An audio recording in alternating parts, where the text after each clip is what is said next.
Hello, Katden lovers and Katden followers. Alden Richards, abay na beta ng isang kapuso actress and Miss Kathryn Bernardo, ibinahagi ang ilan sa kanyang mga learnings at sa pagiging picky and choosy niya sa isang araw nga ay ikinagulat ng ilang mga kapuso stars at ilang mga kapuso ang ilan sa mga revelasyon ni Miss Lizelle Lopez at Ara San Agustin, kung saan inamin nila na bet nila sina Alden Richards at Martin Del Rosario. Ano kaya ang nagustuhan ni Lizelle Lopez at Sara at Ara San Agustin, ang kapuso actors na sina Alden Richards at Martin Del Rosario?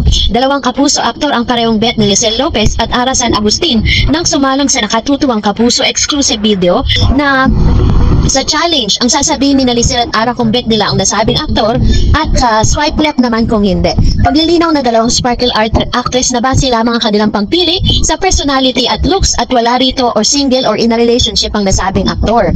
Kapwa bet ni Lizelle at Ara ang kapuso actors na sina Alden Richards at Martin Del Rosario. Agad naman nag-swipe right sina Lizelle at Ara na lumabas ang pangalan ni Alden. He's Alden Richards. Parang, do I need to say more? Natatawang sabi ni Ara.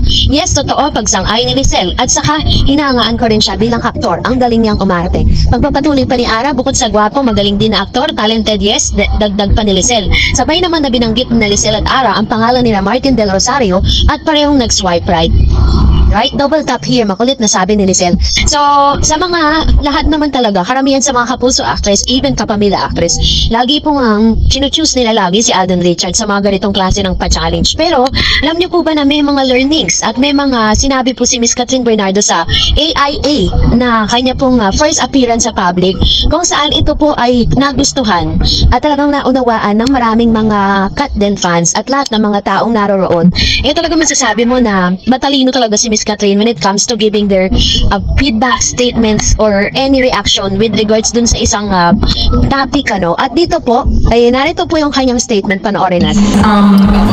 Parang sinabi ko na taking a pause and parang spend time with the people na nag-recharge sa'yo or people who fuel you to be better, people na will inspire you to be more, and there's nothing wrong with that. So, kailangan mo lang malaman ano yung importante sa akin. And at the end of the day, aside from me being an actor, spend time. This is the first appearance of Miss Kathryn Bernardo for the year 2025, in which Kathryn and Min Bernardo mother-daughter tandem have been announced as the newest brand ambassador of the life insurance company of AIA Philippines, formerly known as Film Life, that were initially introduced to the public through special vlog on the company's social media pages, followed by a version for online TV and billboard, giving AIA followers a first peek into Kathryn's special vlog. So dito po, during those interviews, sinabi ni Miss Kathryn Bernardo na yung kanyang pinaka-mantra this year 20 or yung mga panahon na to is parang very picky at choosy niya when it comes to choosing a people kung paano niya i-spend yung kanyang days,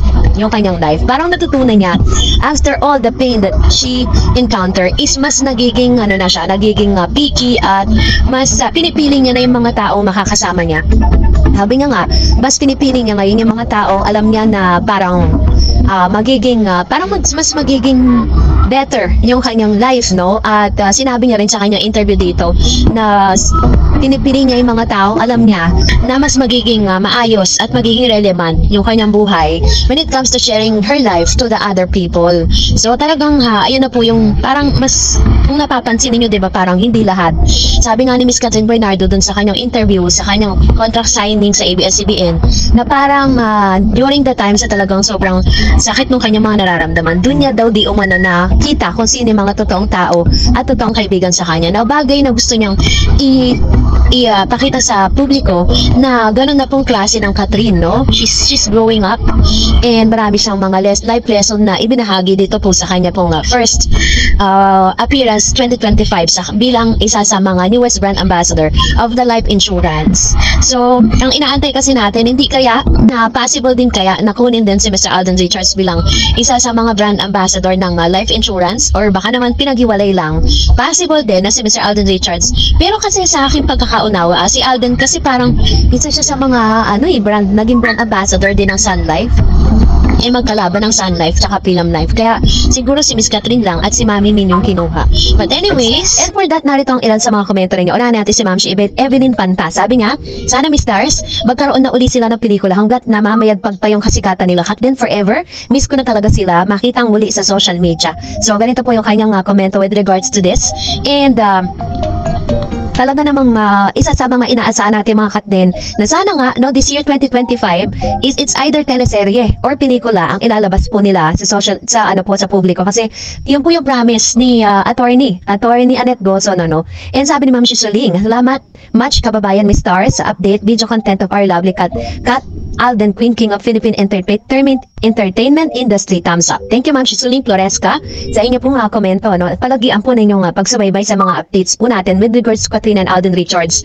And as of this moment po, is busy si Alden Richards. May mga nilabas po siyang mga photos na bagong photos po nila na kung saan ay siya po ay nirepresent ng bench. Sabi po ni Miss Virgie Pamposa, hi Ma'am Dars, thanks again for Catherine updates. Well, first appearance sa 2025, grabe ang ganda ni Miss Catherine. Bumata siya lalo, Miss Billionaire Queen Kat then forever. Ayan.